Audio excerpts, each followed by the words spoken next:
어떤 사회가 가장 이상적인 사회일까? 이것은 우리 인류의 오래된 질문입니다. 인류는 끊임없이 이상적인 사회를 만들려고 노력해 왔습니다. 그런데 그 결과는 참담하죠. 그 대표적인 예가 사회주의와 공산주의입니다. 저는 사회주의는 괜찮다고 생각을 합니다. 공산주의가 문제가 심각한 거죠. 사회주의를 하는 대표적인 나라가 캐나다입니다. 얼마 전에 유튜브를 보니까 제목이 뭐냐면 캐나다는 망했다 이런 제목이에요. 그래서 궁금하잖아요. 그래서 그 유튜브를 한번 들어봤어요. 캐나다가 이민자의 천국이라 해서 많은 사람들이 거기 이민을 갔습니다. 우리 한국 사람들도 굉장히 많이 갔잖아요. 근데 이민 간 사람의 30%가 되돌아간다는 거예요. 그 이유는 너무 물가가 높고 임금은 낮고 렌트비가 너무 세다는 거예요.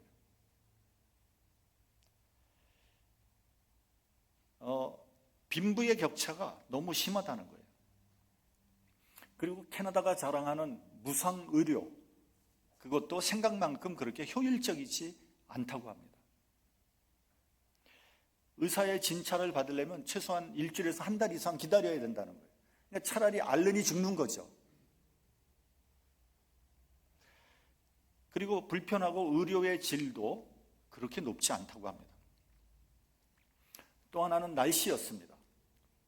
겨울이 너무 길고 여름은 너무 짧고, 그리고 겨울에는 늘 흐리고 눈이 와서 우울증이 걸리기 딱 알맞는 그러한 날씨였다고 합니다.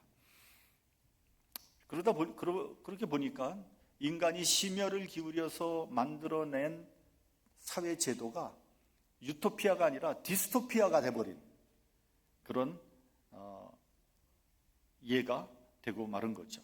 저는 개인적으로 캐나다의 사회주의를 굉장히 좋게 봤는데 그 유튜브를 보고 다시 한번 생각하게 되는 그런 계기가 되었습니다.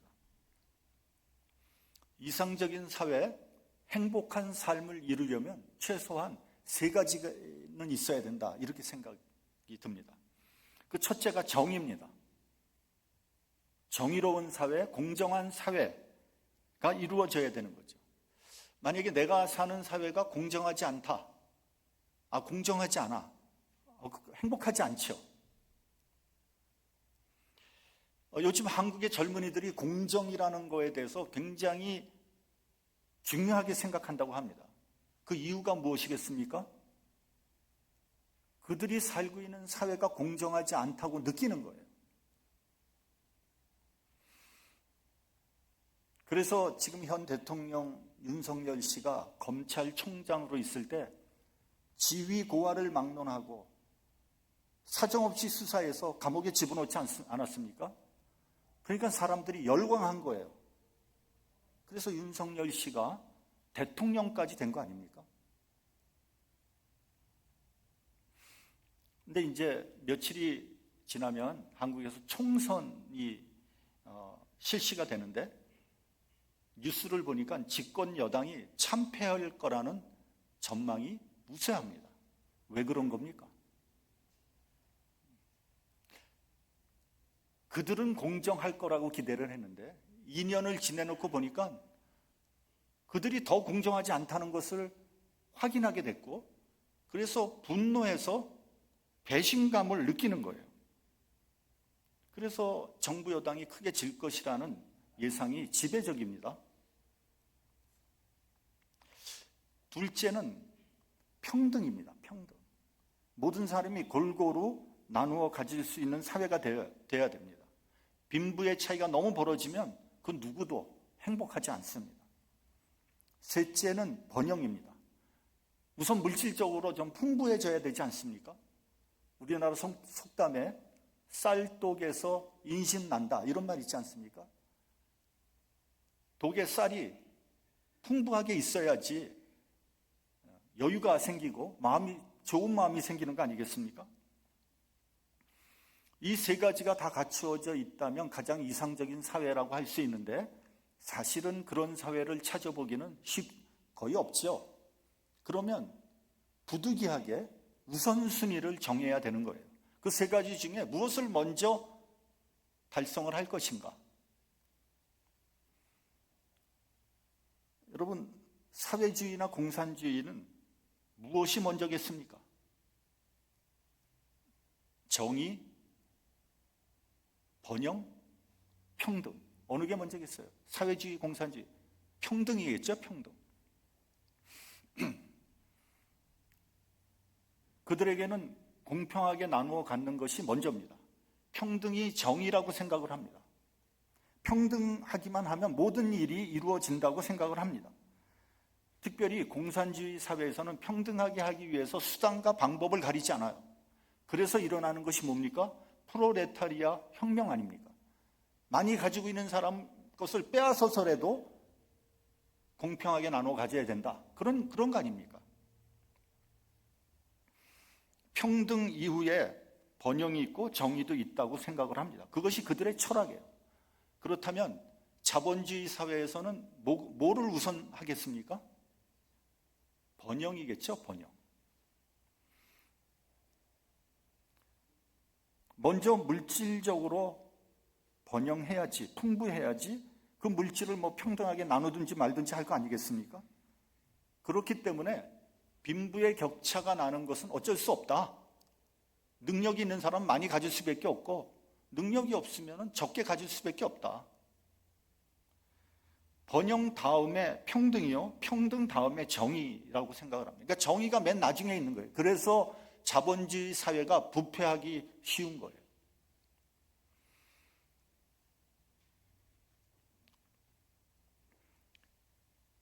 공산주의는 평등을 강조하다가 정의와 번영을 잃어버렸고요. 자본주의 사회는 번영을 강조하다가 공산주의 사회는 평등을 강조하다가 정의와 번영을 잃어버렸고요. 자본주의 사회는 번영을 강조하다가 평등과 정의를 잃어버렸습니다. 그러면 여러분, 기독교는 무엇을 가장 중요하게 생각할까요? 기독교. 정의입니다. 정의. 하나님의 뜻, 하나님의 공정을 먼저 세워야 된다. 하나님의 공의를 먼저 세워야 된다. 그 다음에 평등한 사회가 이루어지는 것이고, 그러면 번영이 따라온다고 생각을 합니다. 그래서 기독교인들은 돈을 벌어도 정직하게 벌어야 돼요. 돈이 먼저가 아니에요. 정직이 먼저입니다. 더럽게 버는 돈 받아들일 수 없습니다. 이런 웃지 못할 일화가 있습니다. 한국의 유명한 대형교회 목사님이 라스베가스에서 도박을 하다가 딱 걸렸어요. 그래가지고 기자가 물어봤다는 거 아닙니까? 아니, 왜 목사님이 도박을 하십니까? 뭐라고 대답했게요? 교회에서 좀 건축을 하는데 돈이 모자라서 돈을 좀 따가지고 건축 헌금을 내려고 그렇게 했습니다. 그런 입을 틀어 막아야지요. 그렇죠? 입틀막을 해야 되는 사람이에요. 그러니까 여러분, 개같이 벌어서 정승같이 쓴다는 것은 우리 기독교에서는 해당되지 않는 말입니다. 여러분, 오늘날 기독교가 왜 손가락질 받습니까? 하나님의 공의를 앞세우지 않기 때문에 그런 거예요. 우리 한국의 지도층 인사 가운데 50% 이상이 기독교 신자라는 거예요. 그런데 여러분, 우리 한국의 고위층들이 얼마나 부패했습니까? 인사청문회를 해보면요, 거의 대부분이 부정부패 편법으로 재산을 모았고요, 출세를 했어요. 그러니까 전부 다 불합격이에요. 그러면 거의 모든 대통령이 그냥 다 장관으로 임명합니다. 그러면서 뭐라 그러냐면요, 그것저것 다 따지다 보면 쓸 사람이 없다는 거예요. 다 똑같다는 거죠.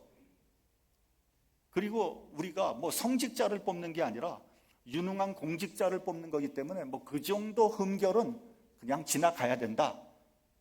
그렇게 말을 합니다. 그렇게 면죄부를 주다 보니까 이 사람들이 나중엔 더 교묘하게 해먹어요. 왜냐하면 머리가 좋거든요. 나중에 보면 이 사람들이 기독교인이다, 뭐 교회의 장로다, 이런 사람들 때문에 기독교에 대한 혐오감이 얼마나 큰지 모릅니다. 우리 기독교가 다시 성경으로 돌아가야 합니다. 성경의 정신이 무엇인지, 하나님의 뜻이 무엇인지를 바로 세워야 돼요. 어떤 분하고 이야기를 나눴는데 이런 말을 하더라고요. 미국이나 유럽 사람들은 많이 기부한다는 거예요. 기부 문화가 굉장히 발달되어 있다는 거예요. 저도 그 이야기에 100% 동의하고요. 그건 그 유럽이나 미국 사람들의 아주 좋은 기부 문화는 아주 좋은 면이고요. 우리가 본받아야 할 그런 덕목이다, 이런 생각을 했습니다. 요즘은 미국도 기부 문화가 많이 사라져가고 있지만 그럼에도 불구하고 아직도 기본적으로 이들의 기부 문화를 우리가 본받아야 합니다. 그리고 이 기부 문화는 분명히 기독교의 영향이에요. 지금도 미국 사회 저변에 흐르는, 도도히 흐르는 기독교 정신이 이러한 기부 문화를 만들어낸 거 아니겠습니까? 그리고 그 혜택을 가장 많이 받은 나라가 어디겠어요? 미국의 기부 문화에 가장 많은 혜택을 받은 나라? 우리나라예요, 우리나라. 1945년에 해방이 되고 1950년에 6.25 사변이 터지면서 그렇지 않아도 가난한 나라가 초토화되지 않았습니까? 온 나라가 거지로 가득 찼었습니다. 우리가 미국에 대한 비판도 많이 하지만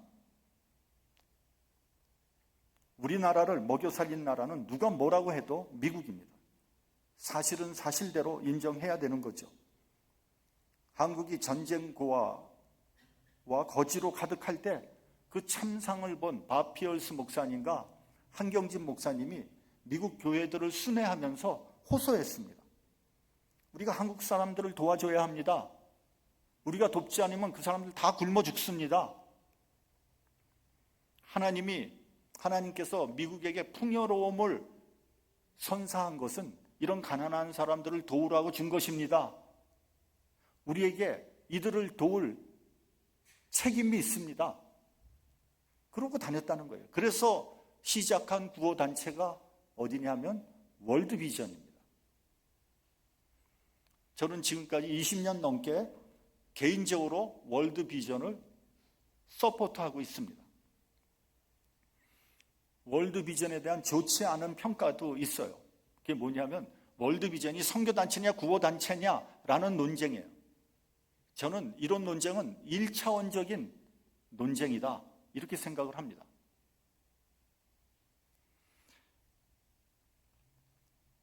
꼭 복음을 앞세우고 구제해야 되겠습니까? 빵 한 조각 주고 예수 믿으라고 하는 것이 그게 옳은 일입니까? 예수님의 사랑으로 돕다 보면 자연스럽게 기독교를 믿게 될 텐데 그것이 가장 좋은 방법 아니겠습니까? 저 같은 사람은요, 뭐 조금 도와주고 예수 믿으라 그러면 오히려 반감이 생겨서 안 믿을 것 같아요. 그런 수준 낮은 논쟁은 이제 그만두는 것이 맞다고 저는 생각합니다. 다만 선교와 구제의 방법이 다를 뿐이다 하는 거죠. 우리 본문 32절을 봉독을 하겠습니다. 본문 32절. 자, 시작. 믿는 무리가 한 마음과 한 뜻이 되어 모든 물건을 서로 통용하고 자기 재물을 조금이라도 자기 것이라고 하는 이가 하나도 없더라. 오늘 이 본문을 보면 성령이 임하면 나타나게 되는 놀라운 변화가 소개되어 있어요. 여러분, 우리가 보통 성령이 임하면 뭐 어떤 현상이 일어납니까? 뭐 예언을 하고 방언을 하고 뭐 능력을 행하고 봉사를 하고 뭐 치유가 일어나고 그런 일 아닙니까? 근데 또 하나 놀라운 일은 자기의 소유를 자기 것이라고 생각하지 않는 일이 일어나게 된다는 거예요. 다시 말하면 필요에 따라 자신의 것을 나누어 주는 구제 사역이 시작된다는 거예요. 제가 종종 이런 말을 했습니다. 성령이 임하면, 다시 말하면 은혜를 받으면 그 사람의 인생관, 가치관, 세계관이 변화한다고 말이죠. 여태까지 돈이 최고라고 생각하고 돈 버는데 혈안이 돼 있는 사람이 은혜를 받으면 주일날 가게 문 닫고 교회 와서 예배를 드립니다. 그 귀한 시간에, 돈 벌어야 되는 시간에 예배를 드리는 것은 무엇을 의미하는 것입니까? 그의 가치관이 바뀌었다는 것을 의미하는 겁니다. 출세를 위해서는 수단과 방법을 가리지 않고 무슨 일이든지 다 하던 사람이 은혜를 받으면 아무도 알아주지 않는 자원봉사를 나가기도 하고요. 자기 돈과 자기 시간 들여서 해외에 나가서 단기 선교를 하기도 합니다. 그 사람에게 무슨 일이 일어난 겁니까? 은혜를 받고 그 사람의 인생관이 변화된 거예요. 그뿐만 아니라 은혜를 받으면요, 그 사람의 물질관도 변화됩니다. 여러분, 오해하지 말고 들으시기 바랍니다. 11조를 내지 않던 사람이요, 어느 날 갑자기 11조를 내기 시작하면요, 10중 팔고 그 사람은 은혜 받은 사람이에요. 은혜 받지 않으면요, 11조 내기 어렵습니다. 여러분, 은혜 받지도 않았는데 피땀 흘려 번 수입의 10분의 1을 교회에 낸다고요? 천만의 말씀이에요. 못 냅니다. 안 냅니다. 어떻게 번 돈인데? 11조는요, 돈이 많아서 내는 게 아니에요. 돈이 없다고 못 내는 것도 아니에요. 11조는 은혜 받은 사람이 내는 거예요. 어떤 분은 왜 11조를 냅니까? 신약 성경에 11조 내라는 구절이 도대체 어디 있습니까? 교회는 11조 받아서 어디다 씁니까? 뭐 등등 별의별 질문을 다 합니다. 그런 사람은요, 100% 은혜 받지 못한 사람. 100%. 저는 여러분도 아시다시피 헌금 설교를 안 합니다. 교회가 재정적으로 그렇게 어려울 때도 헌금 설교 안 했습니다. 헌금은요, 은혜 받은 대로 내시면 되는 거예요. 은혜 받지도 못했는데 억지로 낼 필요 없습니다. 은혜 받으면요, 내지 말라고 해도 하나님 앞에 내게 돼 있어요. 제가 보기에 물질관이 제일 나중에 변하는 것 같아요. 심지어는요, 은혜 받은 사람들도요, 물질관이 변하지 않는 사람이 있습니다. 오늘 본문에 보면 성령을 받으면 믿는 무리가 한 마음 한 뜻이 된다고 했어요.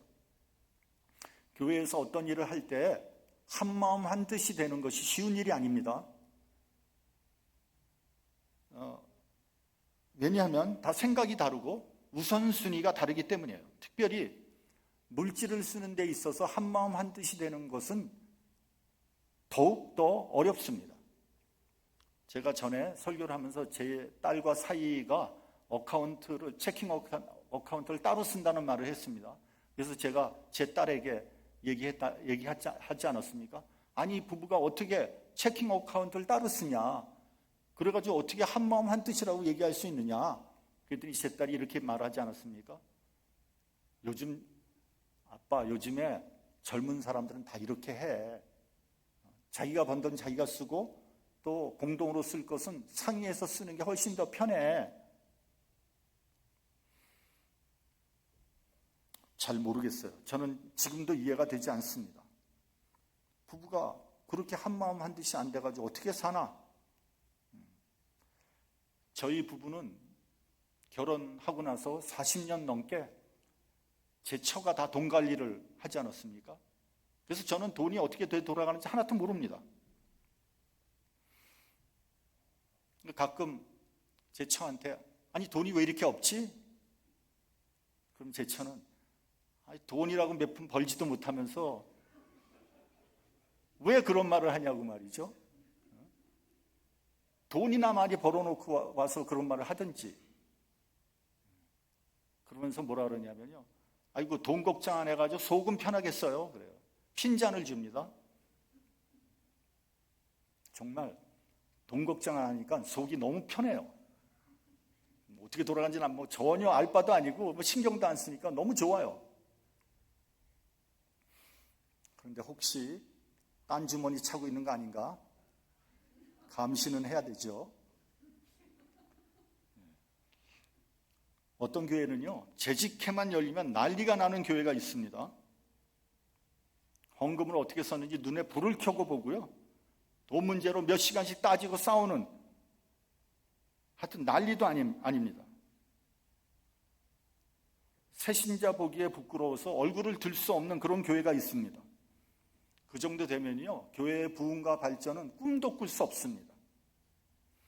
하나님 뵙기에 죄송한 교회죠. 성령이 충만하면요, 헌금을 사용하는 사람도 하나님 사역에만 집중해서 쓰려고 노력하고요, 헌금을 내는 사람도 교회 분들이 하나님 사역에 쓴다고 믿고 기쁨으로 내는 거예요. 그것이 성령 충만한 교회인 거죠. 감사하게도 우리 교회는 돈 문제로 한 번도 얼굴을 붉힌 적이 없었습니다. 그럴 만한 돈도 없었지만 말이죠. 그렇기 때문에 교회에 돈이 많으면 안 됩니다. 그리고 되도록이면 그 해에 들어온 헌금은 그 해에 다 쓰는 게 바람직합니다. 하나님은요, 필요할 때마다 채워주시는 분이에요. 저는 목회를 하면서 그 경험을 너무 많이 했어요. 너무 많이. 왜냐하면 너무 어려웠기 때문에. 제가 다른 은사는 받지 못해도요, 돈 없는데 돈 채워주는 그런 은사는 하나님께서 주신 것 같아요. 둘째로, 모든 물건을 서로 통용했다라고 되어 있어요. 이 말이 무슨 말이냐면요, 서로의 필요를 발견했다는 말입니다. 특별히 다른 사람의 필요에 대해서 눈이 띄었다는 거예요. 저 사람은 이런 게 필요하구나, 저 사람은 저런 게 필요하구나. 그만큼 다른 사람에 대해서 관심을 갖고 있었다, 이런 얘기입니다. 요즘과 같이 극도로 개인주의적인 시대를 살아가는 우리들이 한번 깊이 반성을 해봐야 됩니다. 우리는 같은 교회를 다녀도 옆 사람이 무슨 일이 일어나는지 모르잖아요. 알려고 하지도 않고요. 여러분, 개인주의라는 것은 그만큼 외롭다는 거 아닙니까? 모든 일을 내가 처리하고 해결해야 돼요. 얼마나 외롭습니까? 특별히 혼자 사는 노인들에 대해서 우리가 신경 쓰고 돌봐드려야 돼요. 그걸 누가 하겠습니까? 교회가 해야 되지 않겠습니까? 고령사회, 고령의 시대에 사는 우리들이, 특별히 교회가 해야 할 일이 굉장히 많이 있다고 생각합니다. 혹시 도움이 필요하면 망설이지 말고 교회에 도움을 요청하시기 바랍니다. 할 수 있는 한 교회에서 도와드리도록 하겠습니다. 성령 받은 사람들은요, 타인의 필요에 대해서 귀를 열고 그들의 아픔과 고통에 대해서 관심을 가져야 돼요. 여러분, 겉으로는 괜찮아 보이고 멀쩡하게 웃고 있지만 속으로는 눈물 흘리고 있는 사람들이 많다는 것을 우리는 알아야 합니다. 그들을 이해하고 위로하고 도움을 주는 사람이 바로 성령 받은 사람들이에요. 특별히 소외되고 병들고 가난한 사람들, 교회에 와서 따뜻함을 느끼고 위로를 받아야 합니다. 예수님과 함께한 사람들이 바로 그런 사람들 아니겠습니까? 우리는 그리스도 안에서 한 가정이요, 한 교회요, 우리 모두가 천국 백성이라는 그런 것을 느끼는 것이 바로 진정한 교회입니다. 셋째로, 제 물건을 제 것이라고 하는 이가 없다고 했습니다. 이 말씀은 대단히 민감한 문제입니다. 왜냐하면 재물의 문제를 다루는 것이기 때문입니다. 신앙 공동체에서 재산을 공유하는 많은 실험들이 실패로 돌아갔어요. 특히 이단 집단에서 모든 재산을 헌납하게 했다가 나중에 문제가 생겨서 사회에 물의를 일으킨 그런 일들이 굉장히 많습니다. 그래서 저는 이것을 청지기 정신이라고 해석하고 싶어요. 분명히 내 돈이고 내가 노력해서 번 돈이에요. 그러나 성령이 임하면 나의 시간, 나의 재능, 나의 물질, 나의 생명까지도 모두 하나님의 것이고 나는 잠깐 동안 그 모든 것을 관리하도록 위탁받은 청직이라는 사실을 깨닫게 된다는 거예요. 달란트의 비유가 바로 그거 아닙니까? 한 달란트를 받은 사람이 땅속에 그 달란트를 묻어두는 것이 아니라 그것으로 자신을 위해서가 아니라 주님을 위하여 하나님의 영광을 위해서 사용한다는 그런 이야기가 달란트 비유 아니겠습니까? 자신을 하나님의 청직이라고 생각하는 사람은 자신이 가지고 있는 모든 것들이 다 하나님으로부터 말미암았다는 것을 시인하는 것이고요. 그리고 그것을 하나님의 사역을 위해서 쓰게 된다는 거죠. 왜냐하면 나는 청직이기 때문에. 그래서 본문은 내 것을 내 것이라고 하지 않았다고 한 것입니다. 예수께서 산상설교에서 하나님과 재물을 겸하여 섬길 수 없다고 말씀하셨어요. 여러분, 현대는 물질 만능주의, 만능 시대라고 합니다. 이 말은 무슨 말이냐면 사람들이 돈에 목을 건다는 거예요. 그런 시대에 우리가 살고 있어요. 그래서 신앙생활하면서 가장 큰 방해가 되는 것은 저는 물질이라고 생각합니다. 어떤 사람은요, 은혜를 받았다고 하나님을 위해서 자기 목숨을 바치겠다고 큰 소리 땅땅 치는데요, 11조를 못 내는 사람이 있어요. 물질관이 변하지 않은 거고요, 물질에 대해서 자유함이 없는 사람이에요. 한마디로 가짜입니다. 성령 받은 사람이라면 영적인 자유함을 얻는 것은 물론이고 물질에서도 자유함을 얻어야 합니다. 여러분, 물질에 얽매여 살고 싶습니까? 저는 그러고 싶지 않아요.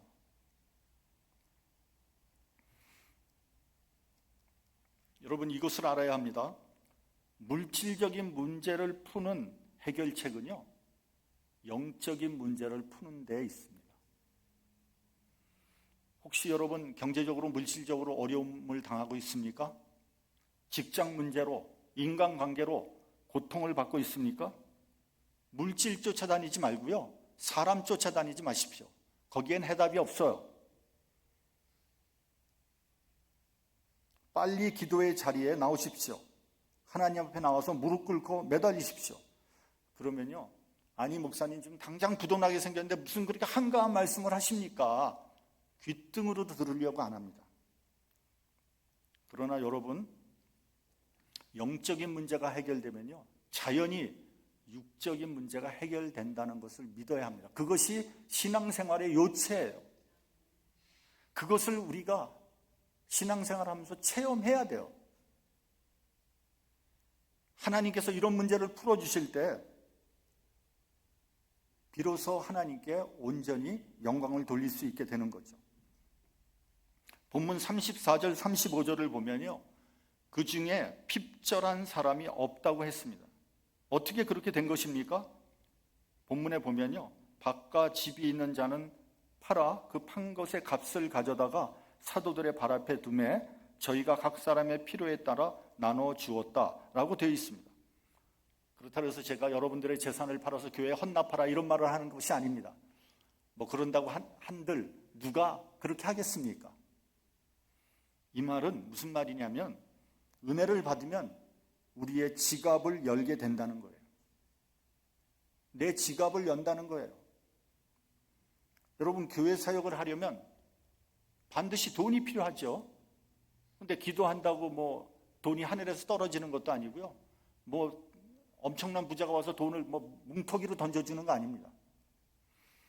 성령 받은 사람은 교회의 사역을 위하여, 특별히 선교나 구제를 위하여 내 마음을 열고 내 통장을 열고 내 주머니를 열게 된다는 거예요.